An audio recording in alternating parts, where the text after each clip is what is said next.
Hey guys, Lucky Ghost here, and today we're going to be going over the solo stamina Templar. This patch, the Templar is looking as strong as ever. It's able to dish out a ton of damage with the simplest rotation in the game. Being easy to play does not mean that it doesn't do as well as every other class. It does fantastic damage. It just has a much easier time of doing it. This damage translates incredibly well over to solo play, and in this build we're going to talk about how to create a solo stamina Templar that is also incredibly easy to transition into group play. The only time the stamina Templar feels vulnerable is while it's closing the gap. Once it closes the gap on the enemy, it's great. That Ring of the Pale Order is going to bring the life back in, and the enemy is going to die. So let's talk about the skills on our front bar. The first ability is to deal with exactly that problem, toppling charge. This allows us to leap at the enemy, dealing a little bit of damage, but also knocking them to the ground for 3 seconds. In other words, this is our gap closer. This is the thing that takes us from being vulnerable to being in the enemy's face instantly. Not only that, knocking them on their back, and as often as not, the enemy will be dead before they're able to stand back up. The second ability on the front bar is going to be biting jabs. This is the heart and soul of the Templar. This is a channeled ability that lasts 1 second. During that 1 second period, our character is going to strike the enemy multiple times. Each strike reduces the movement speed of the closest enemy by 40%, and activating this ability grants us major savagery, increasing our weapon critical rating by 2,600 for 8 seconds. Everything on the front bar and the gear that we're wearing are all going to be buffing biting jabs. We're going to have a lot of abilities on the front bar that are here solely for the purpose of buffing this skill right here, because 90% of our rotation is going to be this skill right here, which is why the stamina Templar has the easiest rotation in the game. The next ability on the front bar is going to be Barbed Trap. Every damage dealer build in the game is going to try to obtain minor force in some way or another. The way we're going to be doing it here is through Barbed Trap. It's going to grant us minor force for 18 seconds when the enemy steps in it. Minor force is important because it increases our critical damage done by 10%. So every time we crit an enemy, which is going to be quite often, we're going to do 10% more damage. That's a huge buff. Not only that, but this is a fantastic dot, dealing 20,000 physical damage over 18 seconds. The next ability on our front bar is Ring of Preservation. This is going to be the first example of a bar buffer. We're putting this here really just to buff the bar. We don't need to use it, but we can. It does do a little bit of healing, gives us minor protection, which is going to cause us to take less damage, and it's going to heal us a little bit while we're standing in it. However, it's mostly just here to give us the Fighter's Guild passive, which increases our weapon damage by 3% for each Fighter's Guild ability slotted. The fifth ability on the front bar is going to be Camouflage Hunter,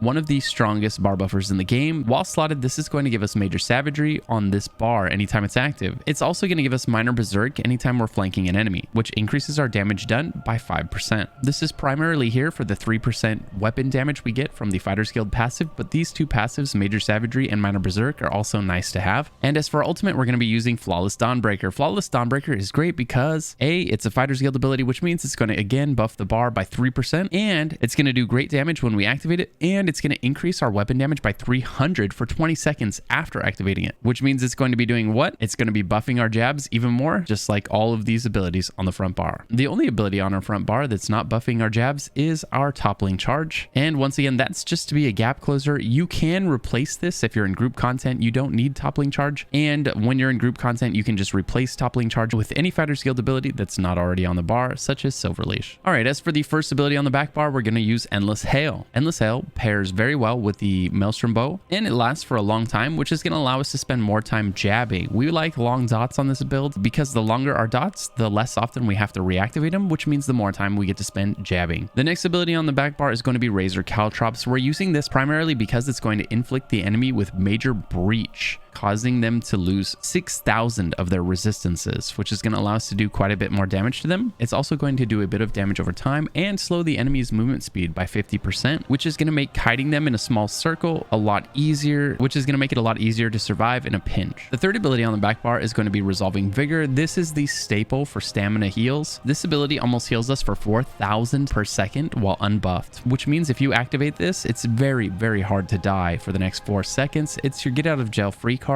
Swap to this bar, activate this, and perform a dodge roll. By the time you're done rolling, you'll probably be back at full health and you can return to action. The next ability on the back bar is going to be Consuming Trap. This ability is a fantastic dot, but more importantly, if an enemy dies while it's inflicted with this dot, it's going to give you back 4,000 health, 2,000 magicka, and 5,000 stamina. So essentially, it acts like a little tripod on every enemy that dies. So if you're struggling with sustain, just get in the habit of making sure this is on an enemy before it dies, and your sustain problem should go away. away. The fifth ability on the back bar is Restoring Focus. This is a fantastic ability that's very unique to the Templar class. You put a rune on the ground that not only gives you major resolve, which is going to reduce the amount of damage you take by a ton, but it's also going to give you 240 stamina every second. Both of those things are huge. That's great sustain, that's great damage mitigation, but also if you stand within this rune, your resistances are further increased by 50%, which gives us the unique ability to face tank things that are pretty difficult to face tank on other classes. As for the back bar ultimate, you can use Radial Sweep if you want to use the class ultimate, or you can use Flawless Dawnbreaker, the same ultimate that's on the front bar, to act as another bar buffer. It's not terribly important, as we are going to be using our front bar ultimate on this build for a change. All right, let's talk about our gear. On this build, we're going to go ahead and use One Piece Slime Craw, which is going to add 771 crit chance. We're going to be wearing 5-piece Briar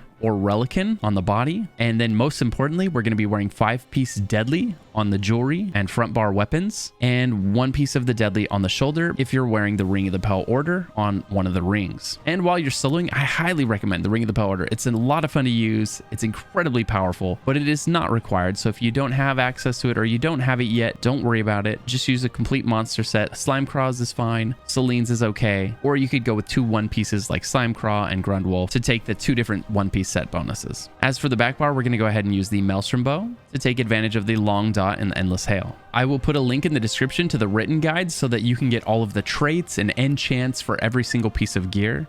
It's going to be a lot easier to look at that in a written list than to have me read it off to you here. As for the passives, we're going to take all of the class passives so that we have access to them if we ever decide to use those abilities, as I always recommend getting all of your class passives. Even if you're not usually using some of the heals or something like that, every once in a while, there's going to come a situation where you might want to take advantage of those, and it's nice to have the passives. In the meantime, you should start with the passives in the Adrix Spear line. These are going to be very important for your character. Next, we're going to be taking the dual wield passives, and we're also going to be taking the bow passives, as we are using a bow. We're going to be taking all of the medium armor passives. We'll take both of the Undaunted passives. We'll use the first 4 Fighters Guild passives. We'll take all of the racial passives, and we'll pick up medicinal use in alchemy. As for the Mundus, while you're soloing, you can feel free to use Lover. While you're in a group, I highly recommend using either Thief or Shadow. They're both performing almost identically, so there's not a bad choice between the two. All right, as for our food, you can use Lava Foot if you want the maximum amount of stamina and stamina recovery. This is the food that you'll typically want to use if you can, because it's going to provide the most damage and sustain. However, if you're feeling a little bit squishy at early levels before you get the champion points that give you health, then feel free to use Dubious Cameron Throne. It's very similar to Lava Foot, but it also gives you a max health line that's going to add almost 3,000 to your max health. Do be sure to start using food as soon as possible. I can't emphasize enough how important it is to use food in this game, and while food does cost maybe 100 or 200 gold per meal, that meal is going to last a couple hours, and you're going to get 10 to 20 to 30 to 50 times that amount of gold in that time. So don't worry about the cost of food. Eat it, enjoy it, and enjoy having sustain and not being out of stamina constantly while you're trying to play this game. All right, as for our consumable, when we're doing something sweaty, we're going to go ahead and take Essence of Weapon Power. This is going to give us Major Brutality, increasing our weapon damage by 20%. Major Savagery, which is going to increase our crit. We do have Major Savagery on the front bar, but we lose it when we go to the back bar. So this potion is nice when we're doing difficult content to keep that buff up even while we're on the back bar. And then of course, it's going to restore stamina, just like every stamina potion should. And when you're doing easy content or overland content and you're not really worried about the challenge or the difficulty, then go ahead and use Trash Pots. Your basic stamina potions that fall off of monsters will be perfectly fine. You should get in the habit of using potions anytime they're off of cooldown while you're in battle. This is going to do wonders for your sustain, and it's very much an intended mechanic in the game. All of the late game content will require you to spam potions anytime they're off of cooldown. So get in the habit of doing this early, and it's really going to help you later on. As for our attributes, we're going to put all 64 points into stamina because everybody's base health got raised so high, we don't need to put points into health anymore. All right, as for our champion points, we're going to go ahead and put 40 points into precision, 50 points into fighting finesse, and remember, this is a slottable, so you must drag it up onto the slottable bar, or else it's not going to actually do anything. Then we're going to go into the elbow here. We're going to put 40 points into piercing. Then we're going to go back out. We're going to put 50 points into wrathful strikes. We're going to put 50 points into thaumaturge, and we're going to put 50 points into biting aura. Those 3 are all slottables. Be sure to slot them as well. Then we're going to come over here and put 40 points into tireless discipline. Then we'll hop back into the elbow, and we'll put 20 points into battle mastery. Then we'll fill up mighty with 30 points. Then we'll go back and top off battle mastery. Then we'll go back out. We'll go into the chest. We'll put 10 points into quick recovery. And then we'll put 40 points into Preparation. Then we'll put 40 points into Elemental Aegis. And then we'll put 40 points into Hardy. It's at this point that your character's finally got some damage mitigation built into them, and this is when you're going to start to feel significantly less squishy. For advice on where to put your CP past this point, be sure to check the written guide in the description below. As for the red CP tree, we're going to put 50 points into Boundless Vitality, and remember, this is a slottable, so don't forget to slot it. Then we're going to put 50 points into Rejuvenation. Then we're going to put 15 points into Tumbling. Then we're going to put 10 points into Mystic Tenacity, 10 points into Hero's Vigor, and then 50 points into Bloody Renewal, which is a slottable. Then we're going to put 50 points into Ironclad, which is another slottable, the final slottable. Then we'll top off Tumbling and Defiance. We'll put 8 points into Hasty, 40 points into Tireless Guardian, 45 points into Fortification. And for advice on where to put your points after this, be sure to check out the written guide below. As for the green CP tree, there's no right or wrong way to spec your champion points. This is purely based on what activity you're doing at the moment. There's nodes in here for fishing to make you a better fisher. There's nodes in here to make disassembling items more effective. There's also a node to make your treasure chest loot better. So based on what you're doing, you're going to want to spec into the things that are going to be beneficial to that. Some of the things that are useful all the time are going to be your Steed's Blessing, which is going to increase your movement speed out of combat by 20%. Breakfall, which is going to reduce your fall damage by 7% per stage. And really beyond that, it's entirely up to you. All of these can be good in certain situations, depending on what type of player you are. If you're teleporting a lot to Waste Shrines, you may want Wanderer. If you're sneaking around a lot, you're going to want Out of Sight, and so on. So look around this thing, really soak it up, and enjoy filling it in with things that look exciting to you. I think it's awesome that there's a tree in here that